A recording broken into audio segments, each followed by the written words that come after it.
add 7 inches of hair and heels. Yeah, I get 6'2", 6'4" sometimes. Yeah, I still add the hair and heels, and people still run in terror. I don't understand. Oh, hey, hi. Hi, guys. It's me, Wilma Fingerdoo, and I'm here with legend of Montreal herself, Ciatha Night. How are you, my darling? I'm super good. Thank you for having me tonight. Thank you for so being honored. my first post-quarantine guest. Well, you're my first collaboration on Woo, YouTube. that's exciting.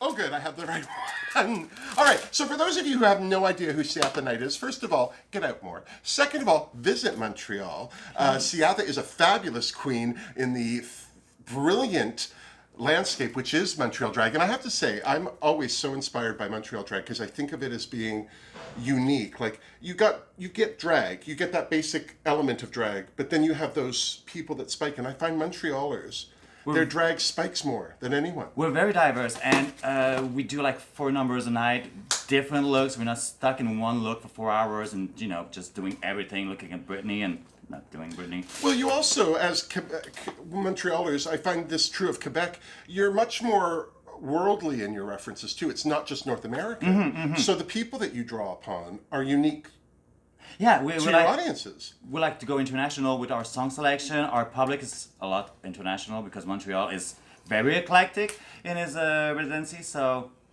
we dabble in everywhere. And I love, when I was younger, this is one of the reasons the French hate me. I used to go to Quebec and I'd always say, well, back in Canada, meaning French, English-speaking Canada. You know, like, because the best thing about going to Montreal was like going to another country altogether, but you didn't have to change your money.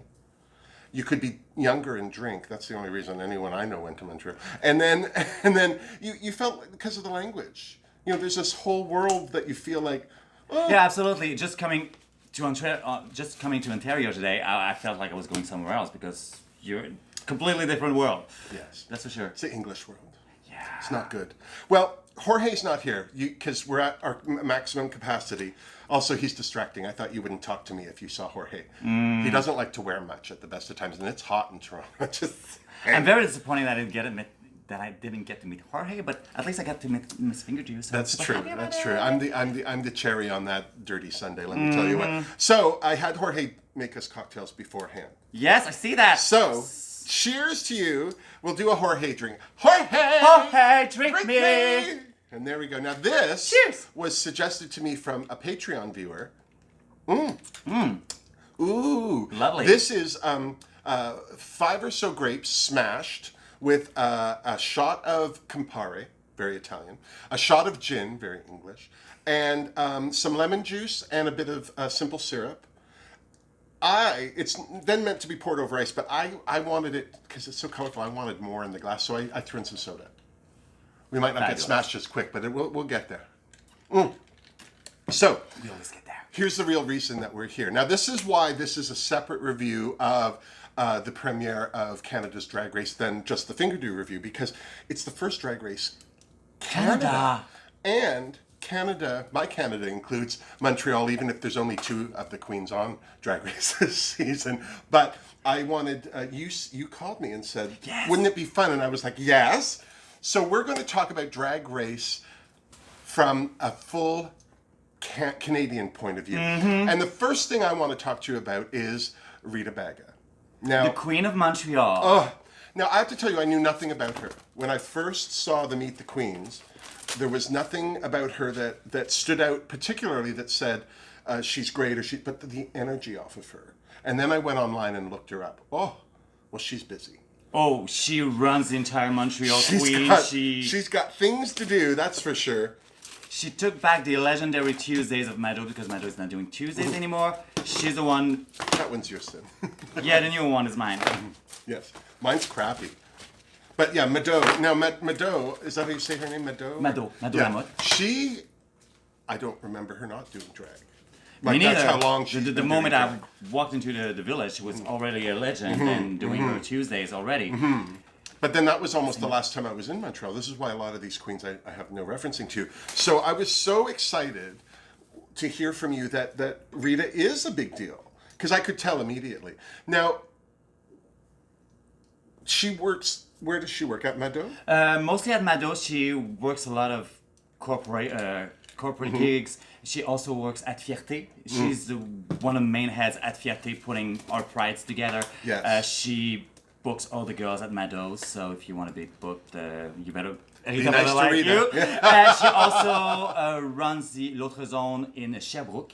Oh, yeah. Yeah, she's the artistic director for L'Autre Zone and also the booking girl for L'Autre Zone. So, Wow. Yeah, the girl is busy and the girl is legendary.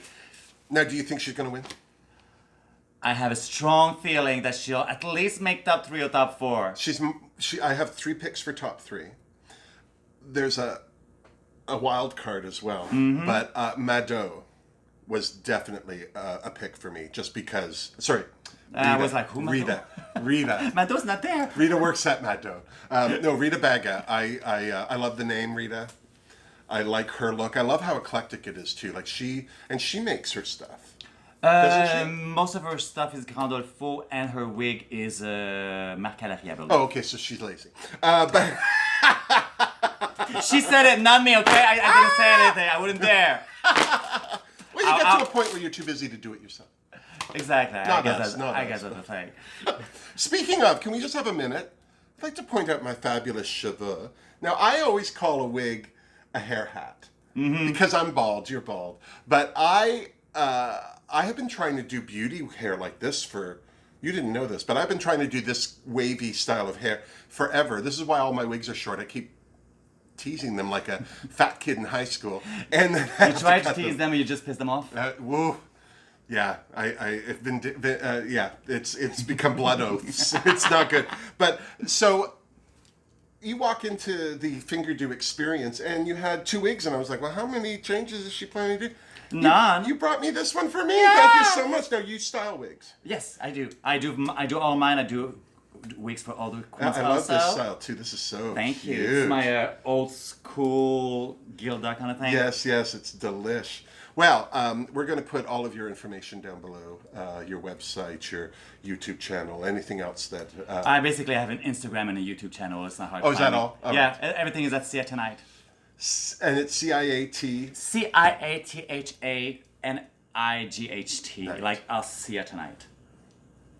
Lovely. Thank you. So that said, I feel so glamorous. But now, so we talked about Rita. Kiara is the other queen. Now, she's younger. Yeah, she's younger. The first time I met Kiara, I was doing a wig tutorial in Quebec because Kiara is original from Quebec. She moved down in Montreal a couple of years ago. I met her as a drag baby on a Halloween night. So last week. Basically, yeah. But she's super good drag queen. She's beautiful. She's gorgeous. She's a skinny legend. And girl is on Drag Race before us, so congratulations, Now, girl. do you think she'll do well, or do you think her being a newer, younger queen may be a bit of a deterrent? Might be a bit of a deterrent. I don't know how she's going to do with acting challenges because I've never seen her do something like that because she's not a hostess. She's mostly a performing queen, especially when you work at Mado's. Like, they have their hostesses and then the girls are just coming in to do the numbers. So Rita is one of the hostess, Mado, Nana, those people. But Kiara is mostly a performer, so we'll see when it comes to improv and acting challenges. But we're expecting great things from the Montreal girl. Oh, yeah. No, I have to say, I think out of the gate for this challenge, for this episode, I was worried for Kiara, only because there are some huge personalities. Boa, Bobo, Mado, Jimbo, who's a huge... Sorry. Jesus. Because we talked about Mado, now I'm going to say that forever. Rita Baga. She'll never hire me. Oh, well. Now the tension's off. The pressure's gone. So, yeah, no, Rita's a huge personality. I thought Jimbo would be a huge personality because her drag is so over the top, but she seems quite contained and a little shy. Well, Kyne was taking so much room in the backstage. Maybe they step back and just let him have his moment and judging at the same time. Can we have a moment to talk about Kyne? Well, I'm going to start off by saying some nice things. The first thing is... and I'm going to say some nothing. Yeah, of course you will. I'll let you. I'll say the horrible things on your show. Fabulous. The thing about Kyne is, when I first started doing drag, I was only putting eyelashes on. Yeah. And I couldn't do it. I couldn't, for the life of me, I could not. And I had to look up how to do that. And one of the tutorials I saw was Kyne's, and it was more or less, if you're having trouble doing this, then you're doing it right. You know what I mean? Because it's not easy, and you do have to get used to it. And Kyne subsequently was one of those first YouTube channels that I visited for my drag out of the gate. But I was so shocked at what a pill she was. And I kept waiting for her to wink or, like, hey, I'm, tongue-in-cheek, or no, there was no tongue-in-cheek. Oh, and it broke my heart because I quite like Kyne. I'm quite respectful of her for all of the help I got from her YouTube channel. Well, walking into season 1, as a watcher, of course, I was Team Montreal and Team YouTube because, you want to be a good YouTuber, so, Team YouTube. Yeah. But after seeing the first episode, I'm like, I cannot be associated with that. I'm sorry. And what's funny is I often, especially doing a Drag Race review, there are a lot of fans that will absolutely jump down your throat if you say even something slightly out of positivity about their favorite. And so I often don't have a strong opinion about any of the queens. Even if I don't like them, I'll leave it as like, well, she's young or whatever. And I have to say, I was so shocked and dismayed at how arrogant, like even Kyne saying, I'm surprised they didn't cast me as a pit crew. It's like, calm down, girl. Yeah, you're cute, but calm down. So I'm hoping that this is just Kyne pulling a Laganja, where she's trying to hopefully because set herself apart from the pack, make an impression on the new audience, and she'll calm down if she's there long enough. She keeps that up. But like I said when I walked in, clearly Kyne's parent dropped the deal when they named him. The girl is not kind. Oh, no, she was not. I felt so badly for Boa. It was Fifi O'Hara and Sharon Needles all over again. The fact that we don't know Boa from a slap in the face. I mean, I do, but that's because I'm from Toronto. But a lot of people have no idea who Boa is. And all we're seeing is how these people are affecting us out of the gate. And Boa was a lot of fun. She was a hoot to watch and to enjoy. And I mean, the low blow of, can you imagine we live in a world where Boa beats us? I'm like, girl, calm down. It's episode 1. Who do you think you are? Kyne had something online a couple weeks ago, something about, it's only a couple of weeks till, and she said, please remember to be kind.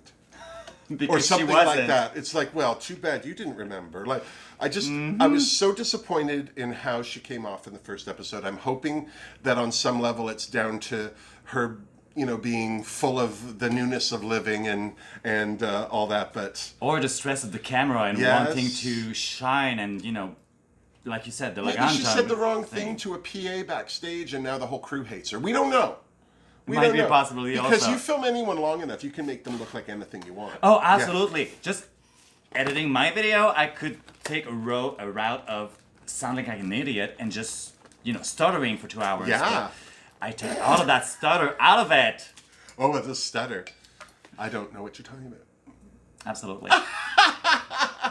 All right.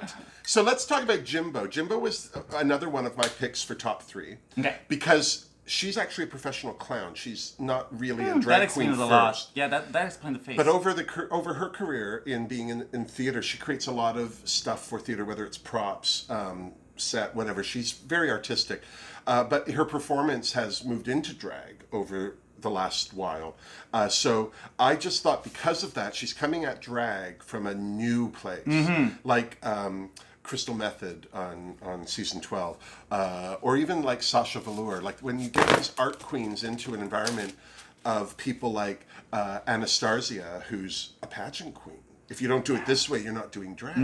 It can be a little off-putting. And the thing that scared me kind of out of the gate for Anastasia, because she's from East York, which is where I'm from, she kind of was like, what the hell's going on? And the one thing we have learned from RuPaul's Drag Race over the years is that when a crazy-looking queen walks in the door, that bitch is going to win.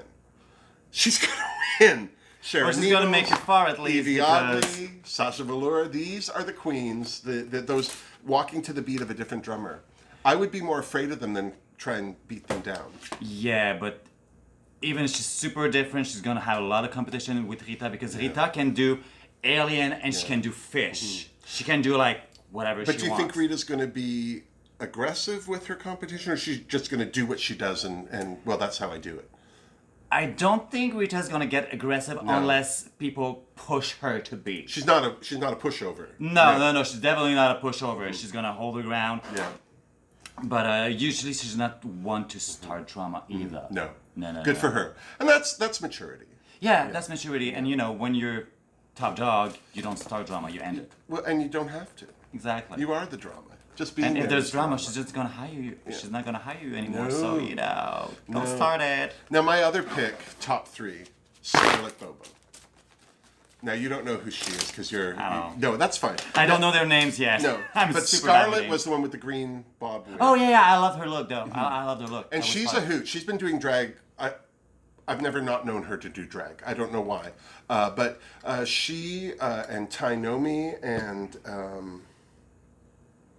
It's funny because I remember when Tynomi started doing drag, and I feel like it was last year, but it was over 10 years ago. And she used to do backup dancing for all the other queens. That's how she kind of worked her way into drag.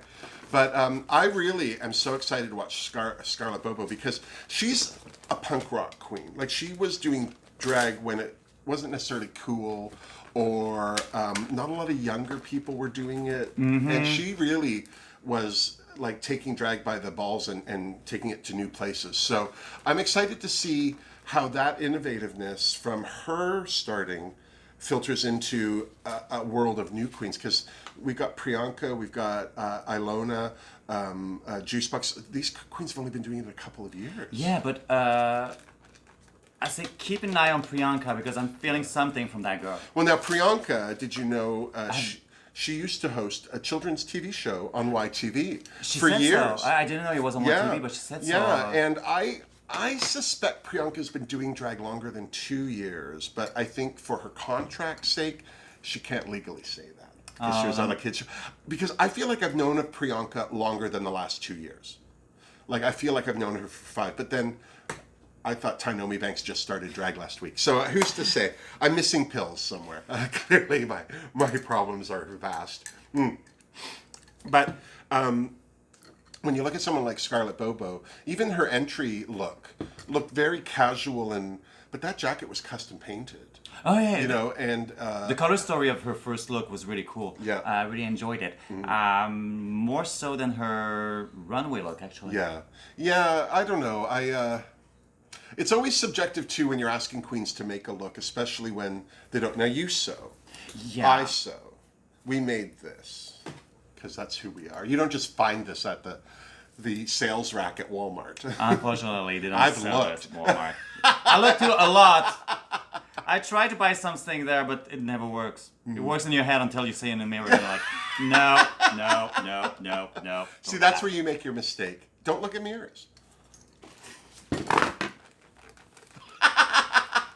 See, I have nothing. Certainly not Jeffree Star. But now, was there a queen that walked through that workroom door and you were like, oh, well, that's the first one? Well, she's out first. Bobo, when she walked into the room, I was like, it is not my cup of tea. No, it was very casual. The one with the black and the black. What Jimbo. Jimbo. I'm sorry, Bobo. Oh, you didn't Jimbo. like that? It's not my cup of tea. No. I recognize the talent and the personality. I'm like, okay, she's one to watch, but it's definitely not my cup of tea. I thought it was so editorial, so that because of that, I think that the look was that fun, would but be something a Quebecer would like. What I didn't like was the face. Personally, she looked like an old cross-dresser. And it's not the look that you want to have. Well, you remember when Nina Bonita Brown came in her season and she looked like an old Mickey Mouse drawing? Yeah. Well, that's what I thought that Jimbo was doing, but with a new twist. And the thing I loved about her look, the hat, the shoulders, the dress, she could have worn that with any makeup and hair. Yeah, absolutely. Because it was an outfit. It wasn't an outfit reliant on that look. So... I thought she, because of that extreme face, which I have to agree, I wasn't a fan of, but I thought it really gave her that 1920s cartoon drawing. Yeah, that I see, but it's just like the very white and the very black, and the color that was giving her 3 chins. Yeah. It felt, to me, it looked like a old crust dresser, not painting properly or pretty anyway. Because nothing else was white. Her boobs, her legs, her arms. Yeah, exactly. It was just like the face, and with the color, it was creating more chins. And seeing her as a boy, I was like, "You're not that old. You shouldn't be looking like that in drag." I don't. That's the part where it really hit me. But as for the look, it was a very good look, and I'm pretty sure, like I said earlier, the outfit is the Abraham David Levi confection that we see all the times on the RuPaul girls. Those corsets, yeah. But he might have made it himself. We don't know if he's that good.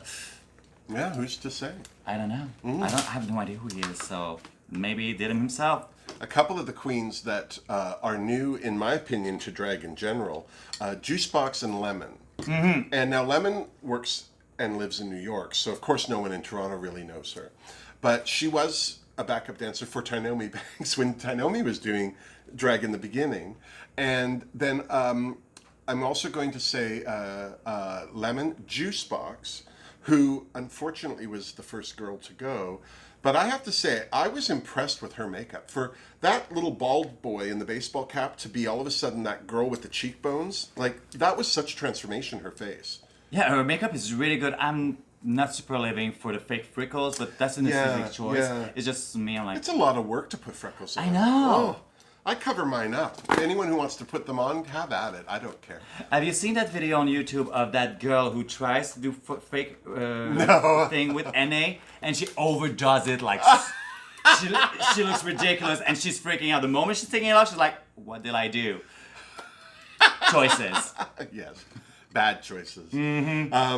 Also, Boa, I think, is the new queen. Boa, of those three, of Lemon, I thought Lemon was the most polished of the three.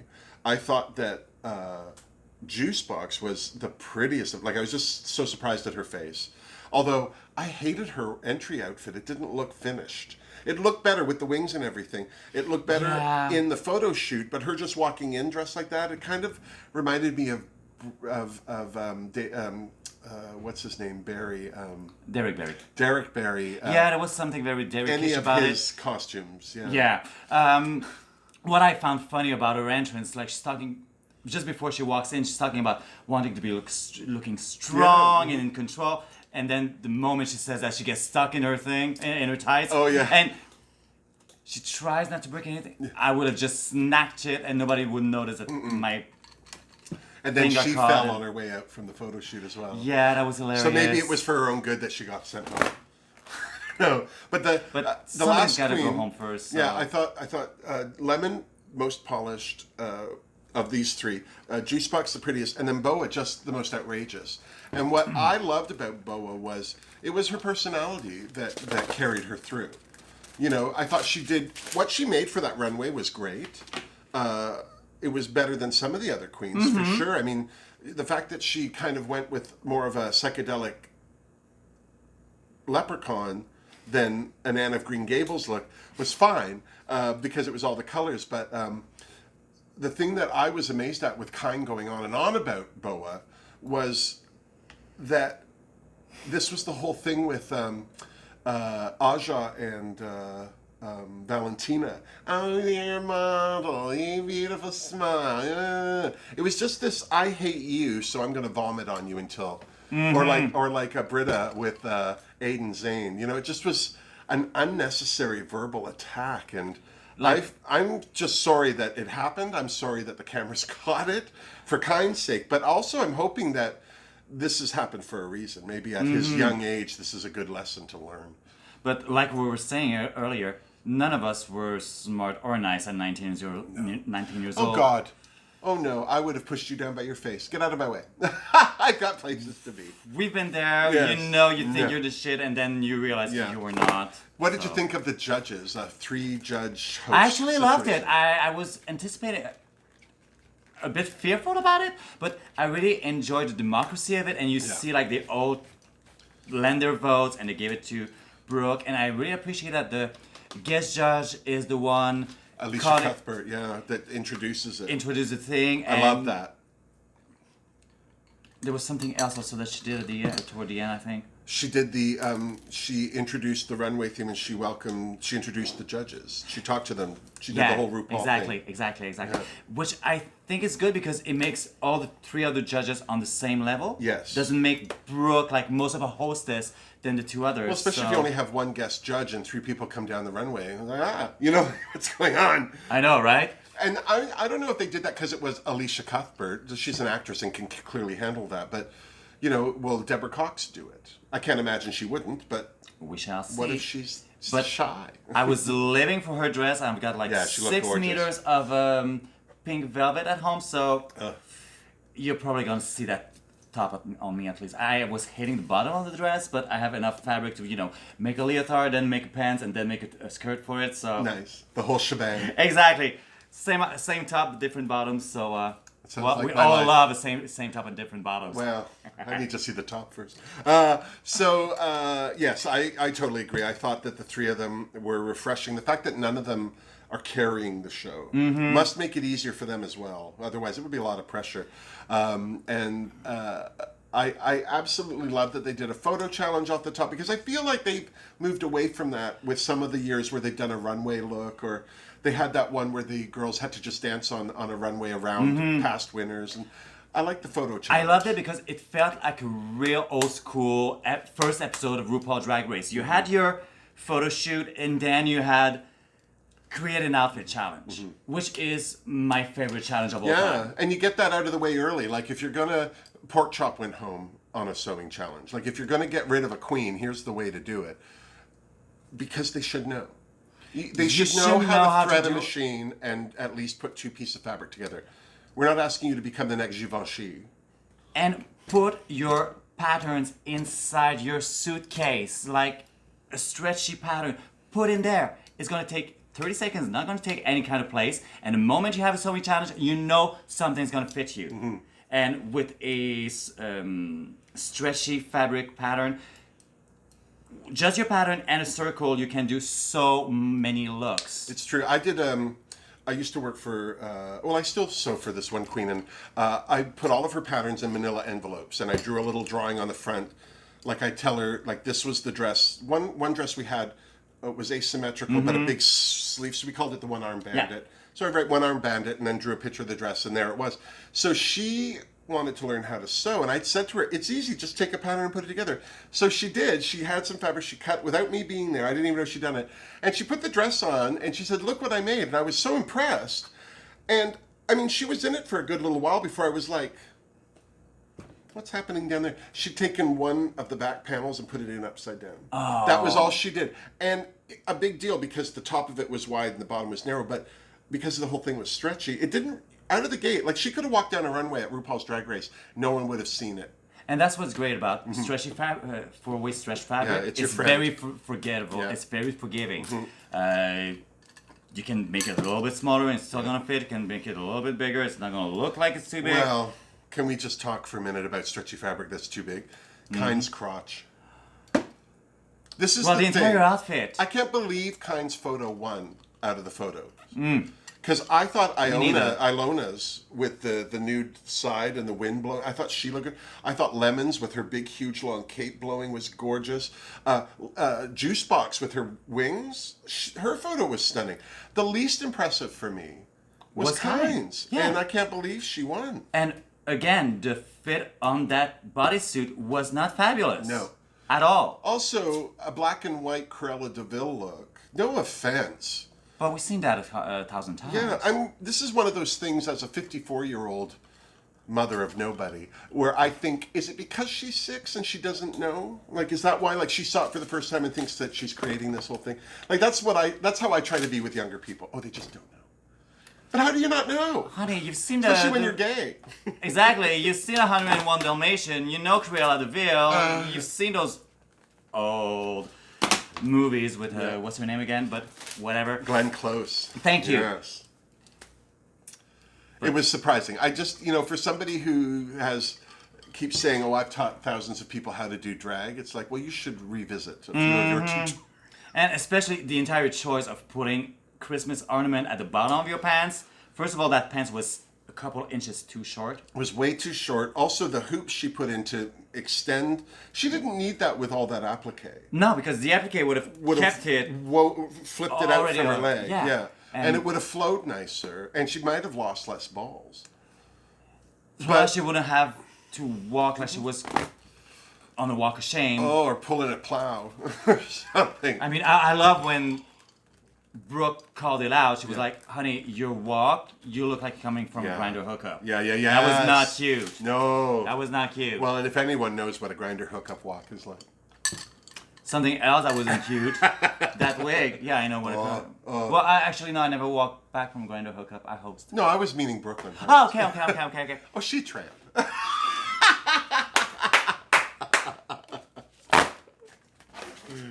I'm just saying.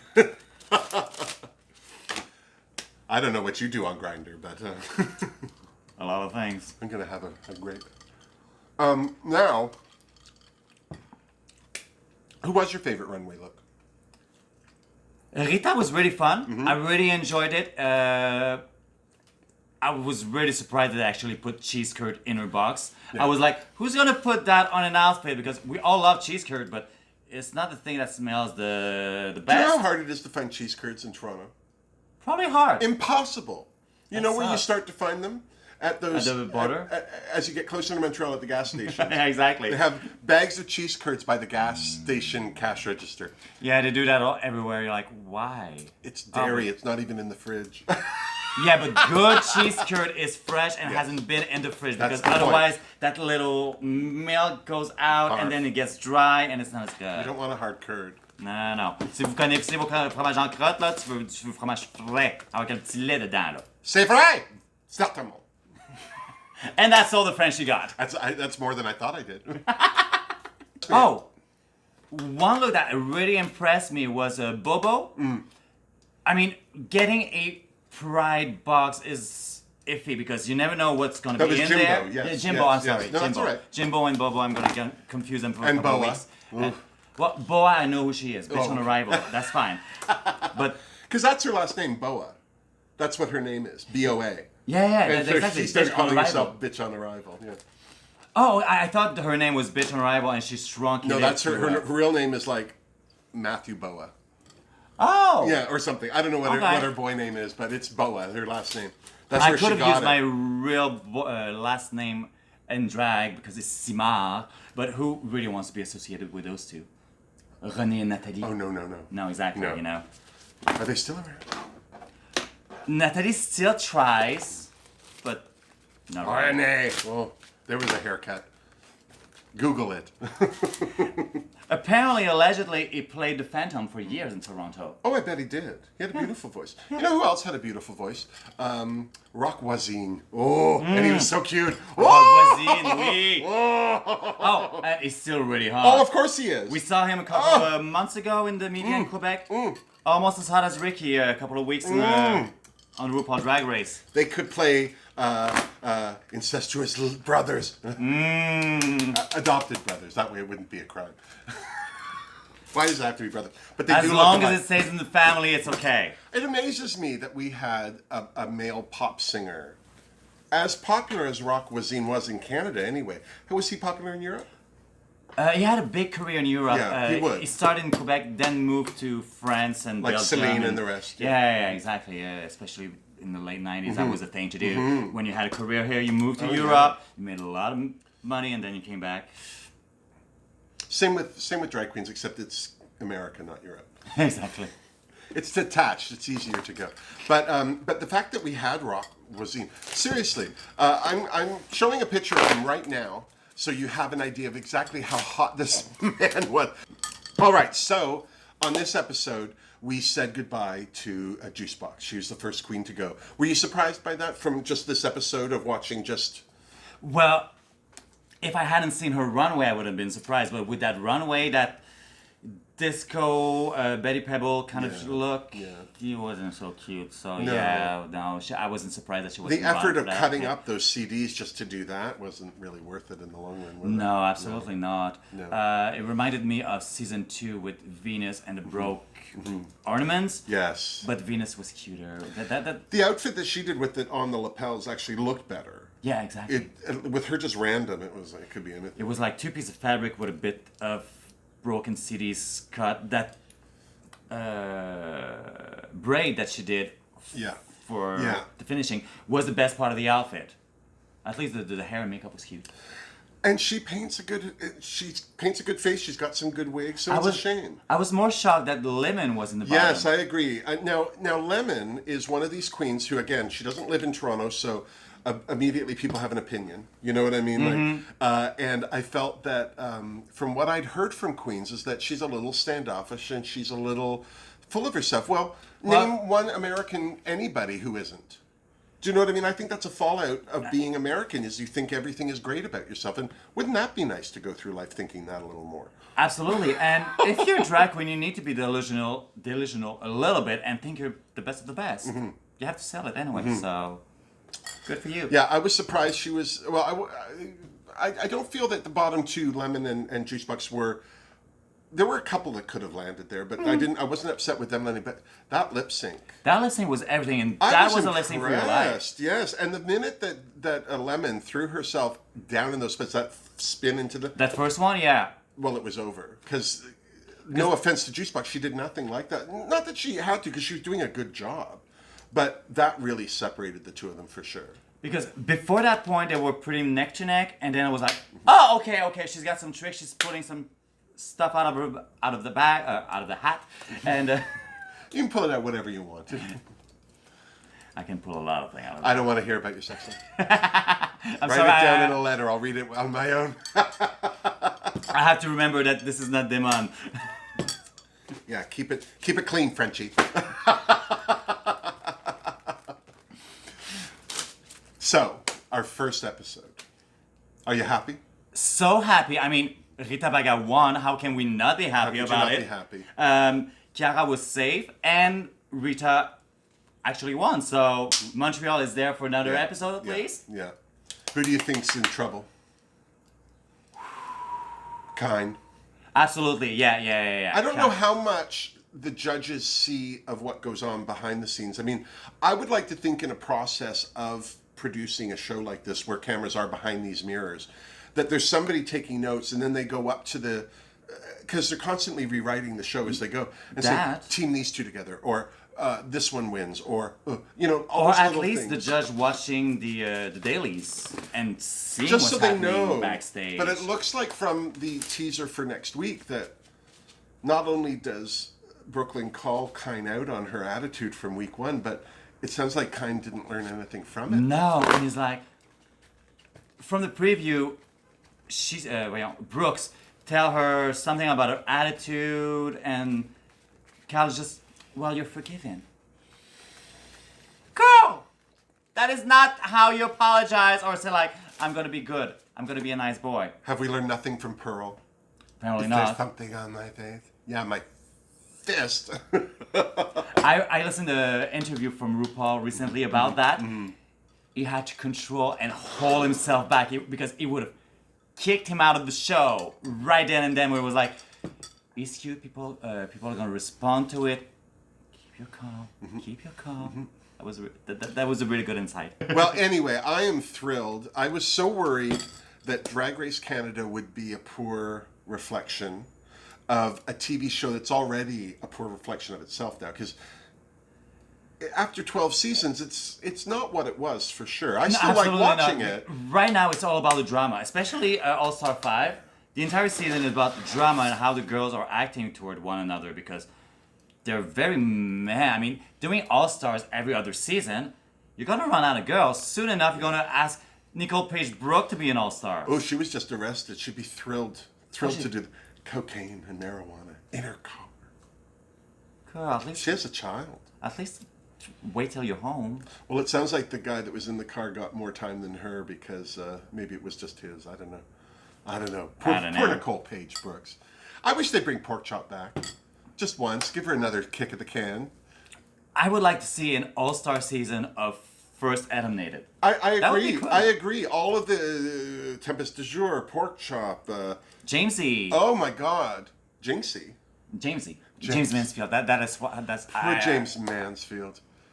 I mean, seriously. When she walked into that workroom with that puppet, I was like, oh, she's gone. They're not going to like her. Oh, the moment Eureka asked her if everything was fake and she pointed to her personality, I was like, being asked that question, I would be like, honey, of course my personality is fake. I just got my new personality from the Acme company. There's no way I would show my face on national TV with my old personality. I mean, boredom. Did you do that? Choices. Yeah, no kidding.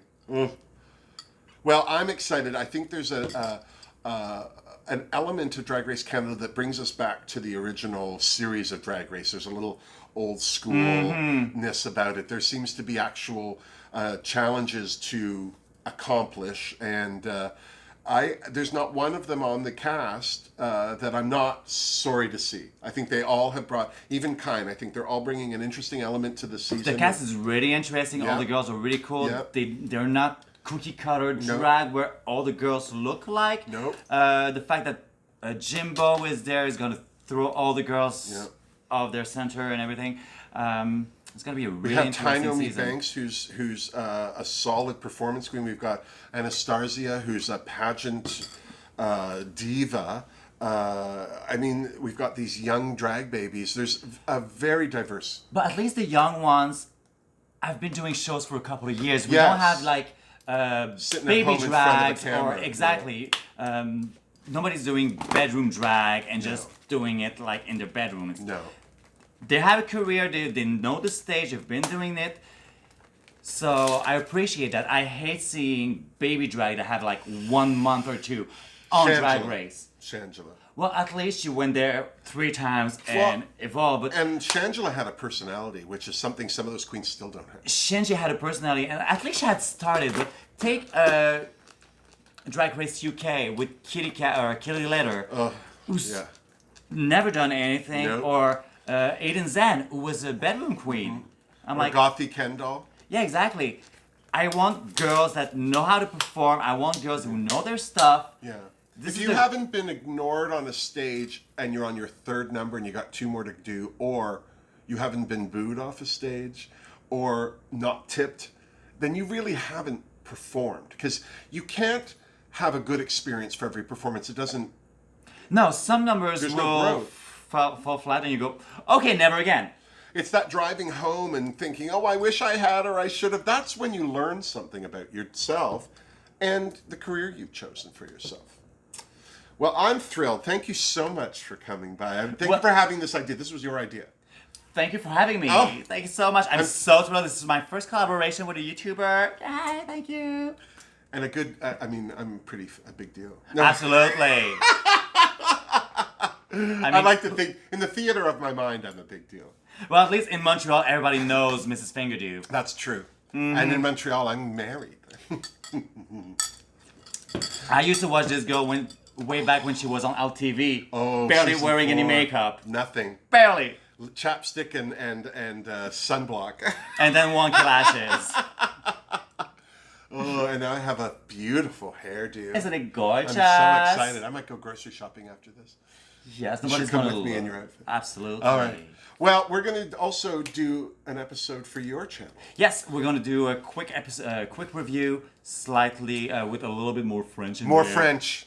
So if you enjoyed this, please check out Ciatha Night's YouTube channel for more of the same. And if you want to learn more about Canadian drag, French in Canada particularly, or this gorgeous creature, Ciatha Night on YouTube and or Instagram. Yes. Thank you so much. At Ciatha Night. Well, yeah. At Ciatha Night on Instagram. CIATHA_NIGTH. Exactly. One-stop shop. Well, thank you for joining me. Thank you for having me. Thank you all for being here. I hope you enjoyed this special edition of the Fingerdoo Review. And until next week, miss me! Mwah!